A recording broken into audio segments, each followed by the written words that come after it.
오늘 우리 하나님 말씀 함께 읽고 말씀을 묵상하도록 하죠.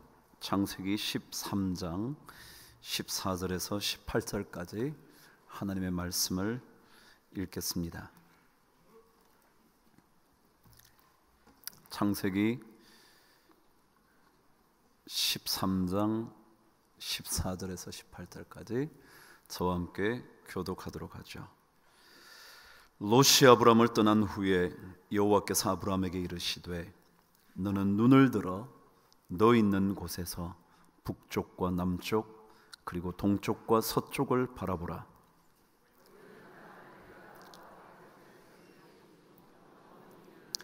내가 내 자손이 땅에 티끌 같게 하리니 사람이 땅의 티끌을 능히 셀 수 있을진데 내 자손도 세리라.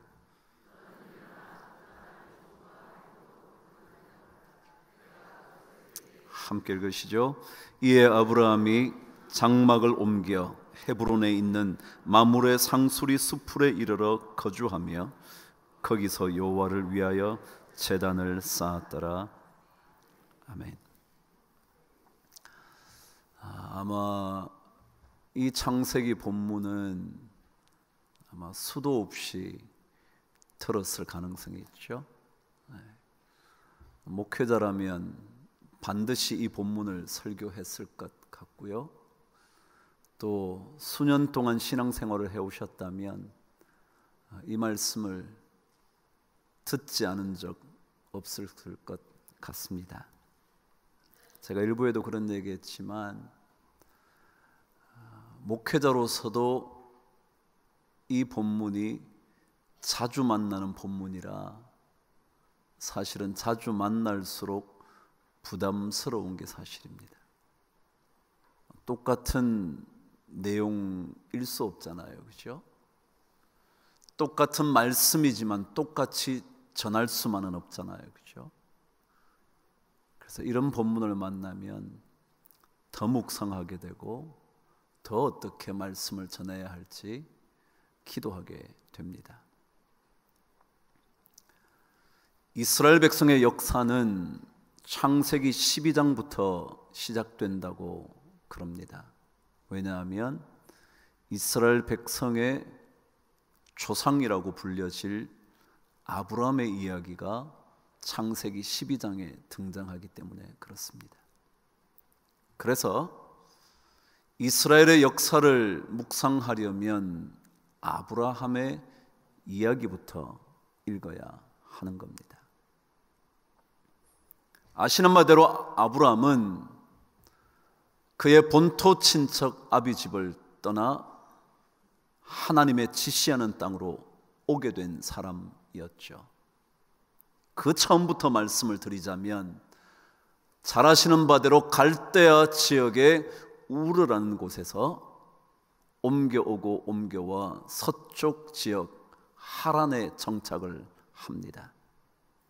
거기까지 아마도 1000km 이상 되었을 것이라 그러죠. 그 먼 거리를 옮겨와 하란에 정착을 합니다. 더 가야 했음에도 불구하고 아버지 데라는 그곳에서 떠나려고 하지 않은 채 마침내 그 땅에서 죽음을 맞이합니다.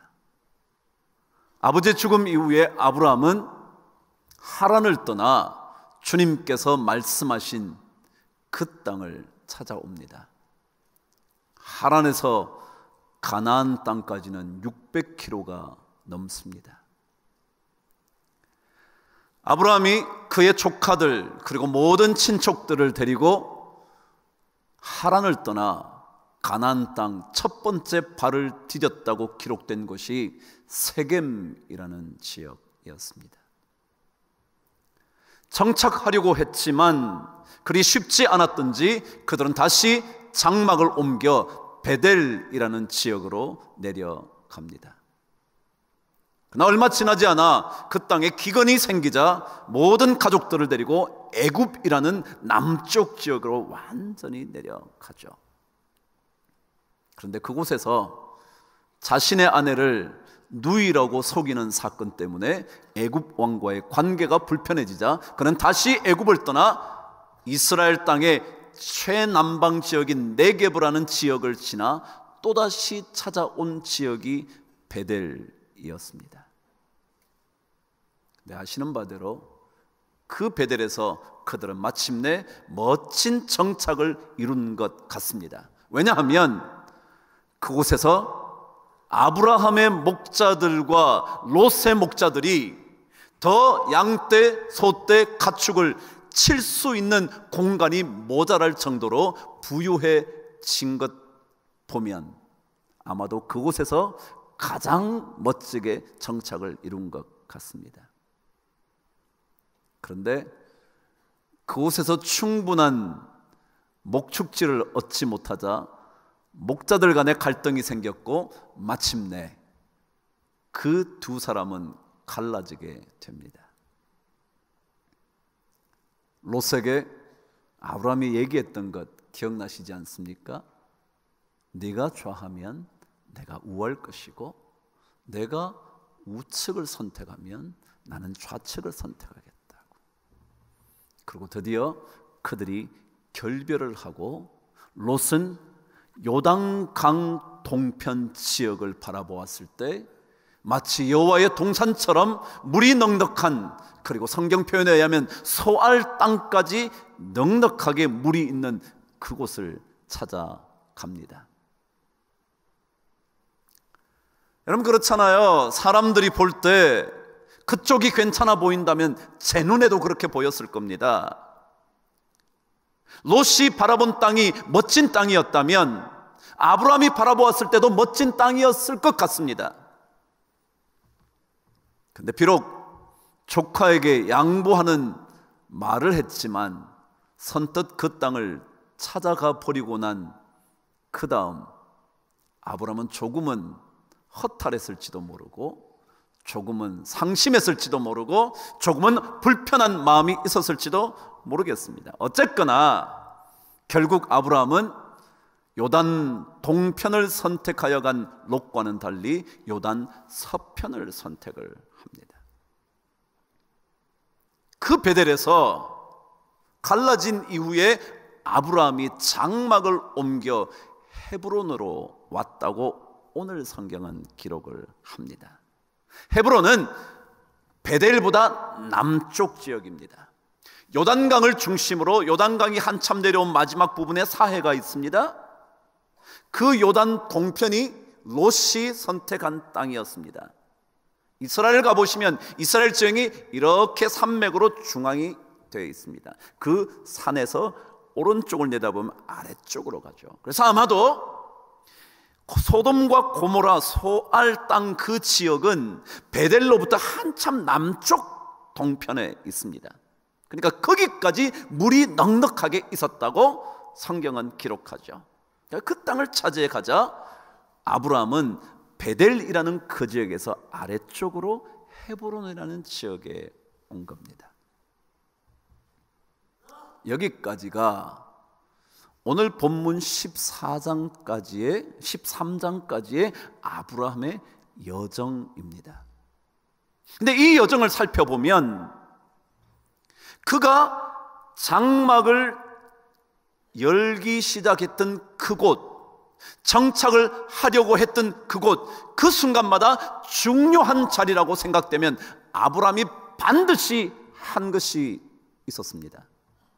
그게 뭐냐 하면 그곳에서 제단을 쌓고 여호와의 이름을 부르는 것이었다 기록합니다.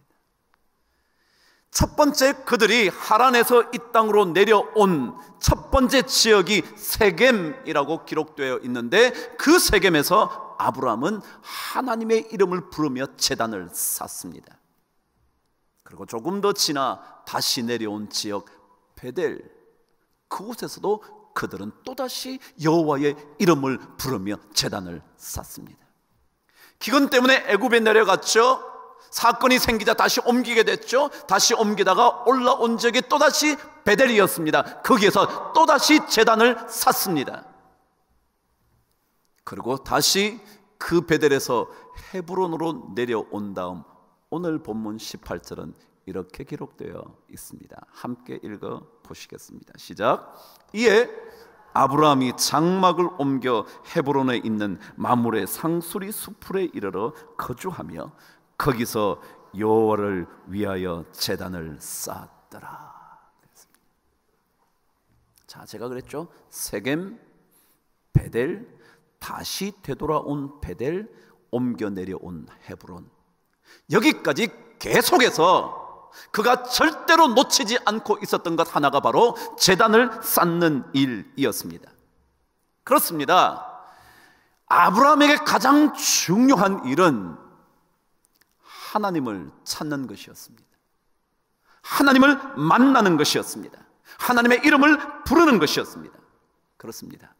믿음의 여행에서 가장 중요한 것은요, 그곳이 어떤 곳이든지 간에, 그곳에서 어떤 사건이 일어나든지 간에 하나님을 부르는 그 일, 하나님을 만나는 그 일이 믿음의 여행에서 가장 중요한 겁니다.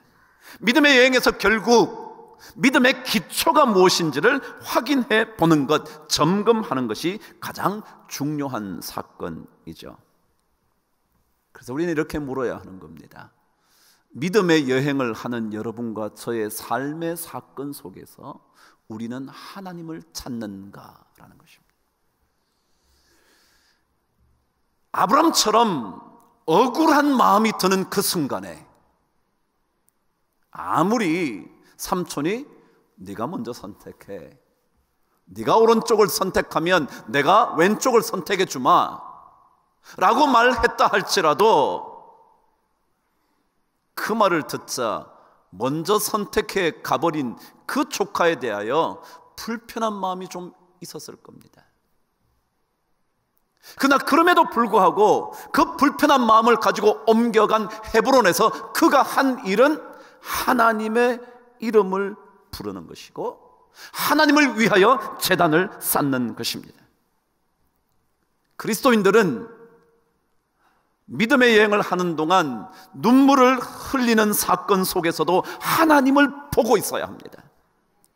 우리의 아픈 사연 속에서도 하나님의 위로하시는 편지를 읽을 수 있어야 합니다.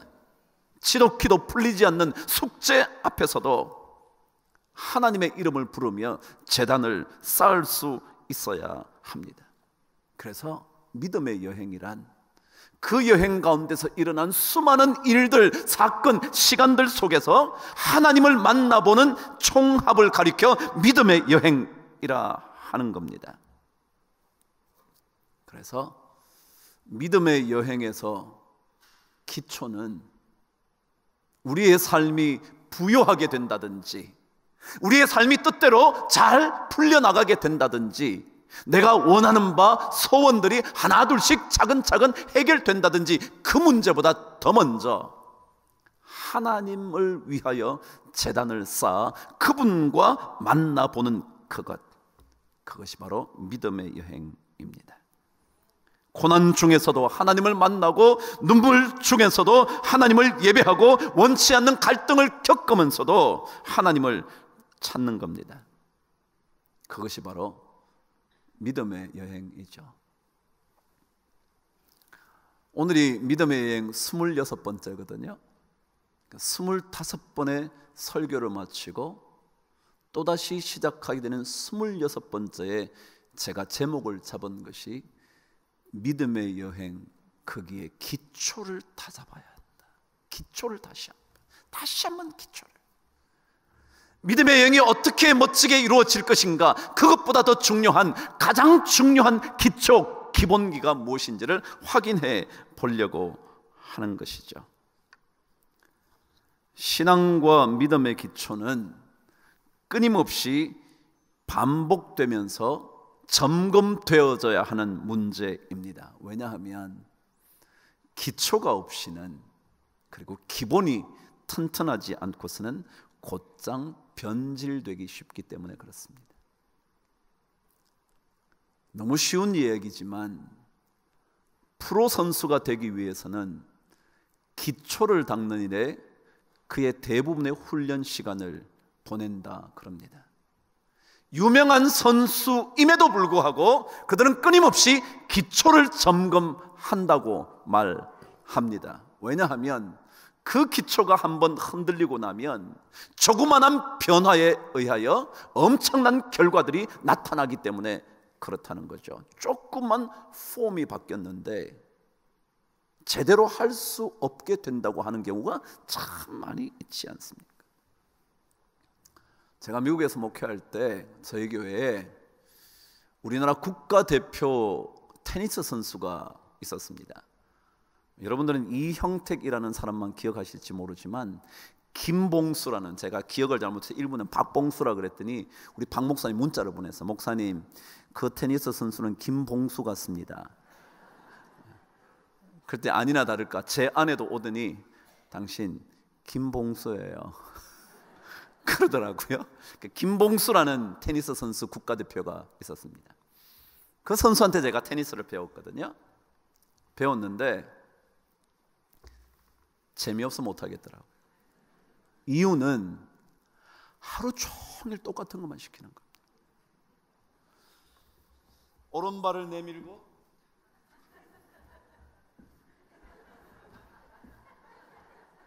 왼발 내밀고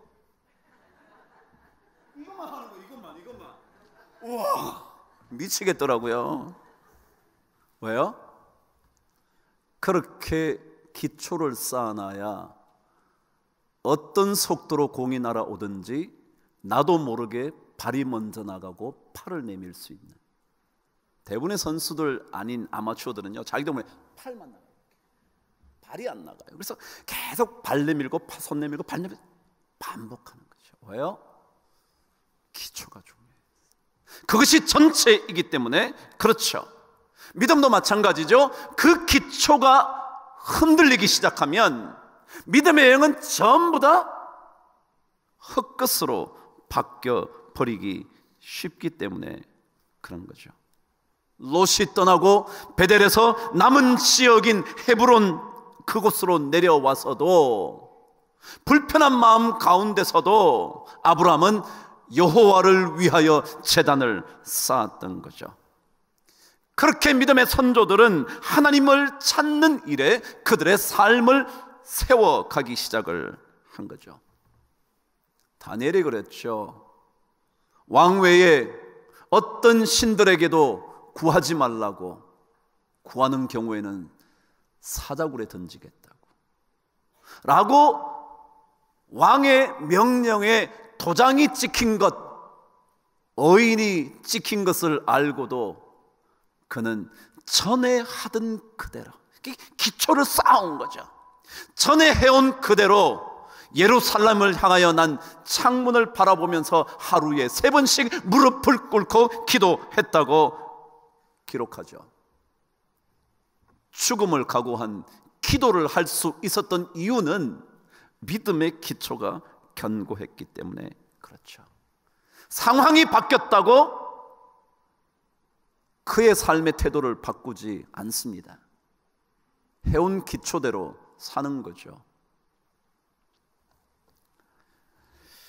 제가 지난 수요일 날 설교를 하면서 조선시대 선비들의 편지를 소개한 적이 있었습니다. 그 편지는 자녀들에게 보내는 편지였습니다. 요즘은 그런 편지 잘 안 쓰죠. 전화기가 있는데 뭔 편지를 써요. 그래서 문자만 보내죠. 그 문자가 길게 오면 안 보죠. 그러니까 자꾸 짧아지는 겁니다. 그 내용이 단문으로 몇 줄만 보내면 끝인 겁니다. 근데 옛날 선비들의 자녀에게 쓴 편지들이 공개가 됐는데 그 중에 한 편을 제가 읽어드릴 테니까 한번 들어보시죠. 서해 유성룡이라는 유명한 선비가 있었죠. 여러분이 그 사람의 글 하나 얘기하면 아실 거예요. 징비록이요. 임진왜란을 내다보면서 그것을 어떻게 막을 수 있는지, 그가 자신의 아들에게 쓴 편지 중 하나입니다. 어느 날 유성룡이 자신의 아들에게서 글 하나를 받게 됩니다. 아들이 책을 읽다가 자기가 글을 마침내 쓴 겁니다. 그래서 아버지인 유성룡에게 글을 보낸 거죠. 아버지 한번 읽어보시라고. 그 글을 읽고 난 다음 쓴 내용입니다. 조금 풀이한 해석입니다. 내가 쓴 글을 꼼꼼히 읽어보았다. 글이란 입이 설립자 떠더이자 뜻을 잘 세우는 거, 그게 주제라는 거. 요즘 말로 하면 글이란 입이, 즉 전하려는 뜻이 분명해야 하는데 도무지 종잡을 수 없는 내용이더구나. 글 기운도 활달해야 하는데 끌채에 매여 끌려다니는 망아지처럼 생각을 펼치지 못해 쩔쩔매는 형국이더구나. 혹시라도 이따금 내 눈을 놀라게 하는 대목이 있을까 끝까지 손을 놓지 않고 읽어보았지만 발견할 수 없어 아쉬웠단다. 그 다음 말입니다. 왜 그럴까? 아버지가 왜 그럴까? 그것은 너의 독서가 투철하지 못했기 때문이다. 독서가 투철하지 못했기 때문에. 책을 읽고 또 읽어 의미가 완전히 내 속으로 걸어 들어오게 만들어야 하는 법이란다. 이것저것 찝쩍거리기만 하면 큰 밭에 씨앗만 잔뜩 뿌려놓고 김을 매지 않아 가라지만 무성해지는 꼴이 되기 때문이지.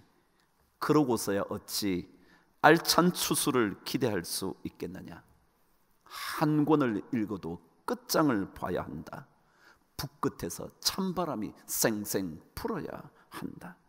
마음을 다잡아야 한다. 정신을 똑바로 차려야 한다. 그저 대충 신용이나 하는 공부로는 이룰 수 있는 게 아무것도 없다. 진득하니 눌러앉아 하나를 배워도 내 것을 만들어야지. 그렇지 않으면 고생만 하고 보람이 없다. 유승룡의 글입니다. 하나를 하더라도 철저하게, 하나를 하더라도 투철하게, 그 글의 의미가 완전히 내 속으로 걸어 들어올 수 있도록 만들지 않고는 시간을 많이 공부에 투자한다 그래서 얻어낼 수 있는 것이 없다.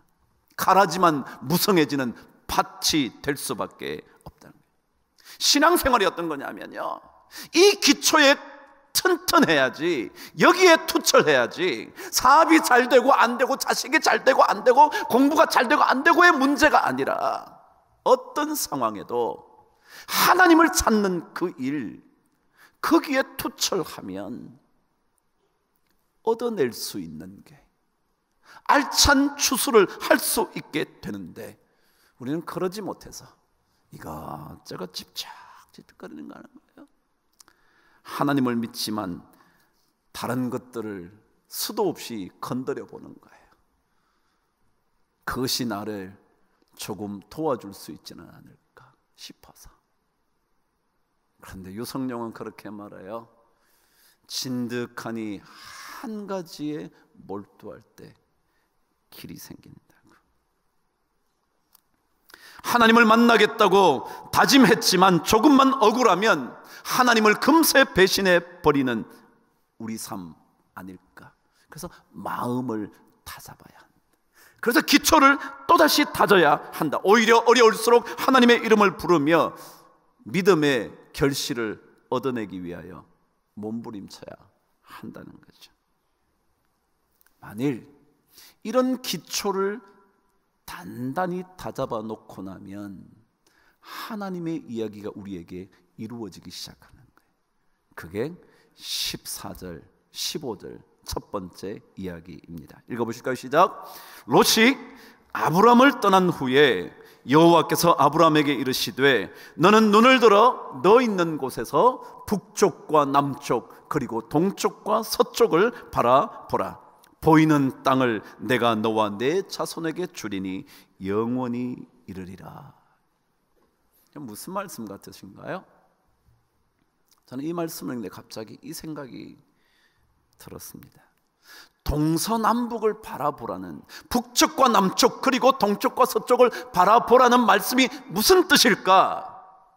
저에게 이런 생각이 들었습니다. 여러분, 믿음의 여행을 하는 사람들은요, 모든 곳에서 하나님의 가능성을 읽어낼 줄 알아야 한다, 그런 뜻이었습니다. 저에게는 그렇게 왔습니다. 북쪽과 남쪽, 동쪽과 서쪽 모두를 바라보라고 말씀하신 이유는 모든 곳에 하나님의 가능성이 있다는 거예요. 사람들은 내게 어떻죠? 요거를 원했다가 요것이 이루어지지 않으면 나는 참 불행한 인생이라고 생각해요. 내가 원하는 대학을 가려고 그러는데 그 대학을 못 가면 나는 실패한 인생이라고 생각을 해요. 이것을 원했는데 이것이 얻어지지 않으면 내 인생은 참 불행하다고 생각해요. 성경은 그렇게 말하지 않아요. 이것이 안 되면 이것이 있을 수 있다고, 이것이 안 되면 저것이 있을 수도 있다고, 저것이 안 되면 뒤에 또 다른 일이 벌어질 수도 있다고. 너 그러니까 북쪽과 남쪽, 동쪽과 서쪽 한번 바라봐. 어디든지 하나님의 가능성이 꿈틀대고 있어 라고 말씀하시는 것 같은 거예요. 하나님은 어떤 곳이든지 열어놓으시는 분입니다. 여기가 닫혔으면 끝이 아닙니다. 세상은 여기 닫혔으니까 너는 끝장이야, 너 인생 끝이야. 아니요, 그럴 수 없어요. 하나님은 여기가 닫혔으면 저기를 여실 수 있고요, 저기가 닫혔으면 이곳을 여실 수가 있고요, 이곳이 닫히면 또 다른 곳을 예비하고 계실 수 있어요. 요단 동편이 아니면 요단 이편도 괜찮아요. 우리는 요단 저편만 좋은 줄 알아요.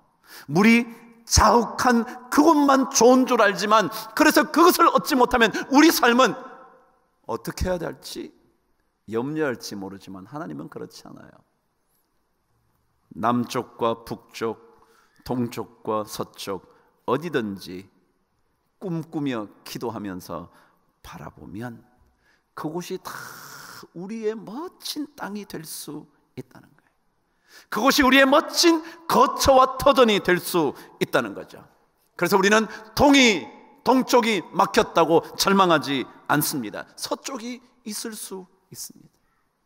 북쪽이 막혔다고 낙담할 필요도 없습니다. 남쪽이 있기 때문에 그렇습니다. 그렇지 않고서야 주님께서 북쪽과 남쪽, 동쪽과 서쪽을 보라고 하신 이유가 어디에 있겠습니까? 이삭을 주실 때 말씀처럼 여호와께 능치 못한 일이 어디에 있겠습니까? 이곳이 아니면 저곳이 있습니다. 우리 예수 믿는 사람들은 기초 위에 세워진 삶의 시각은 늘 그렇습니다. 그래, 이거 아니면 하나님이 다른 거 주시겠지. 그거 아니라면 또 다르게 예비해 놓으신 하나님의 그 놀라운 은혜가 있겠지. 눈을 트십시오. 그리고 어디든지 바라보십시오. 아래로 눈을 향하지 마시고 눈을 들어 동서남북 모든 것을 보여주시는 하나님을 찾으십시오. 그리고 그분께 제단을 쌓으십시오. 그분을 찾으면 마른 뼈에도 살이 붙을 수 있습니다. 살이 붙을 뿐만 아니라 근육이 붙어 거대한 군대를 이룰 수가 있습니다. 그분은 동서남북을 여시는 분이기 때문에 그렇습니다. 막힌 요단강도 열어주실 수 있는 분이고, 반석에서도 물을 내실 수 있는 분이고, 하나님께서 어디든지 바라보라고 하시는 그곳 바라볼 수만 있다면 하나님의 길은 열리는 겁니다. 그 어느 곳 여러분이 생각한 그곳이 열리지 않는다고 답답해하지 마십시오. 억울해하기도 생각하지 마십시오. 오히려 눈을 들어 산을 보시면서 나의 도움은 천지를 지으신 여호와에게서 온다고 고백하십시오. 제가 1부 때 진짜 이 찬송을 부르는데 저는 참 은혜가 됐어요. 눈을 들어 산을 보아라, 너의 도움 어디서 오나 천지 지으신 나를 만드신 여호와께로. 한 번 더 불러보실래요? 눈을 들어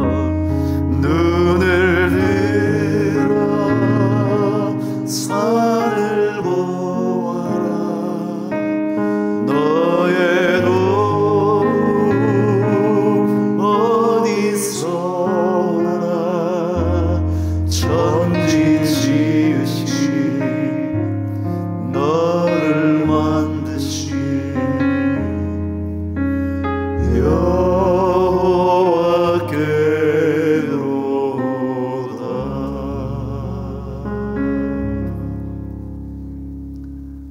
정말 억울한 상황에서, 설마 그렇게까지 하리라고는 생각지 않은 상황에서 여전히 하나님을 찾는 그 사람에게 하나님은 모든 가능성을 열어주시기 시작합니다.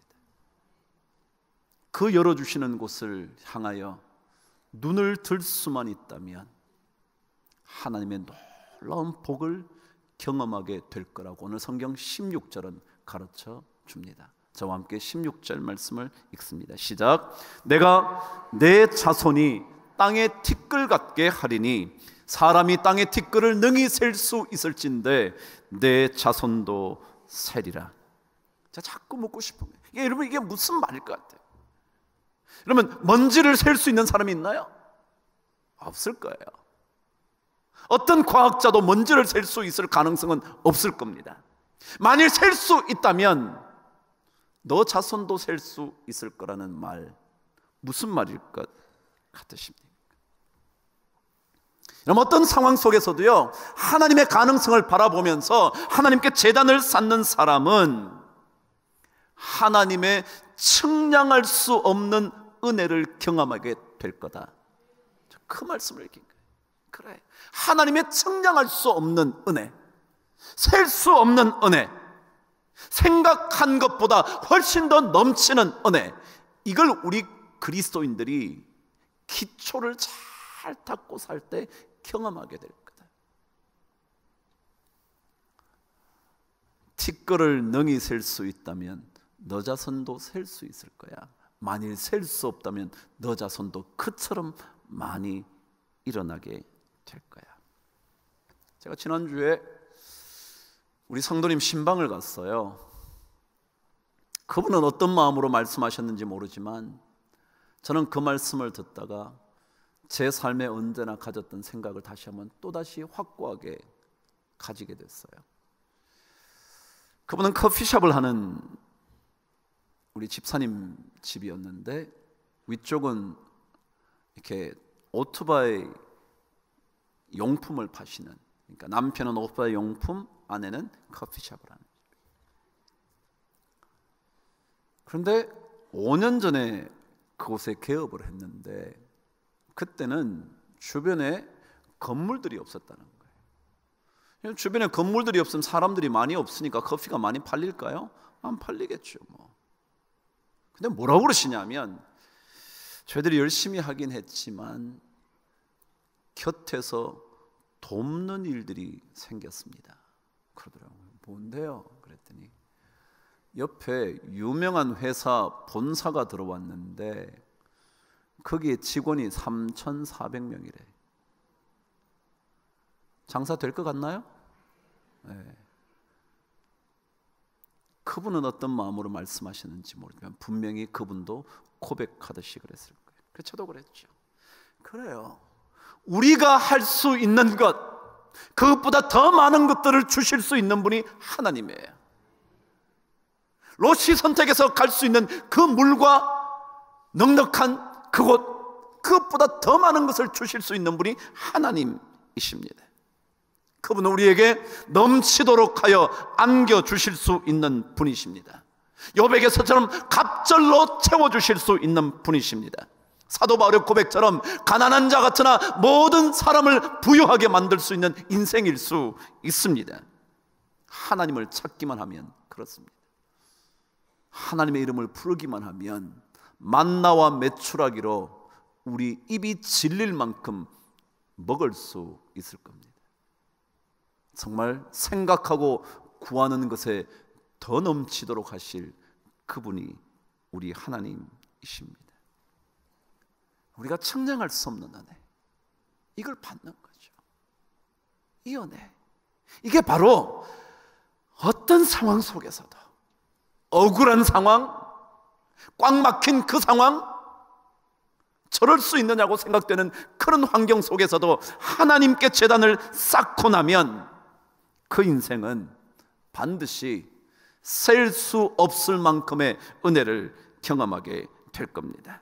사막에 생수가 흐를 수 있고요, 메마른 땅이 옥토가 될 수 있고요, 메마른 가슴이 뜨거워져 다시 한번 뜨거운 열정을 가지고 살아갈 수가 있을 것이고요, 아골 골짜기가 소망의 문이 될 수 있을 겁니다. 결론이에요. 오늘 성경은 그 마지막 말씀을 17절에서 이렇게 들려줍니다. 읽어보실까요? 시작. 너는 일어나 그 땅을 종과 횡으로 두루 다녀보라. 내가 그것을 다 내게 주리라. 여러분, 하나님의 풍요하게 하심을 믿는 사람들은요, 어디든 갈 수 있어요. 어디든요. 종으로도 가보기도 하다가요, 횡으로 가보기도 하다가요, 이쪽이 안 되면 저쪽 가보고요, 저쪽 안 되면 이쪽 가보고요. 왜 이렇게 우리는 조건이 많은지 몰라요. 저거 안 해주면 안 한대, 저게 마음에 안 들면 절대 안 할 거래, 그런 직장 절대 안 간대. 여러분, 아무데나 가세요. 오늘 성경은 정으로 횡으로 가보라고. 가면 그거 다 너 거 될 거라고. 근데 우리는 이쪽으로 갈 거 보니까 안 된대. 이건 손해라는 거야. 안 간대, 안 간대. 안 가면 못 얻는다는 거예요. 성경은 말해요. 정으로 횡으로 한번 두루 다녀보라. 내가 그것을 다 내게 줄 거라고요. 예수 믿는 사람에게 그래서 좀 주저함이 없어요. 뭐 저거 조건 따져가지고 그게 마음에 안 든다고 안 하고요, 이게 조건이 좋을 것 같으면 그게 막 목숨 걸고 하고요. 아이고, 그러다가 바뀔지 어떻게 알고요. 그러니까 그냥 주시는 대로 가는 거예요.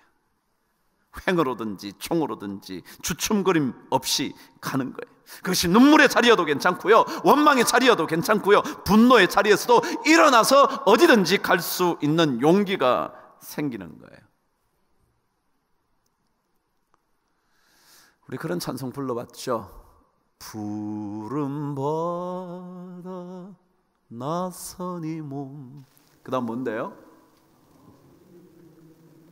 찬송은 잘해요. 하여간 어디든지 가오리다 그래놓고 가라 그러면 싫대, 싫대, 나는 가 안 된대. 하나님, 그게 왜 하필이면 나를 가라 그럽니까? 저 사람 보내, 저 사람. 근데 여러분, 우리는요, 가라 그러면 가는 거죠. 가라 그러면 가는 거죠.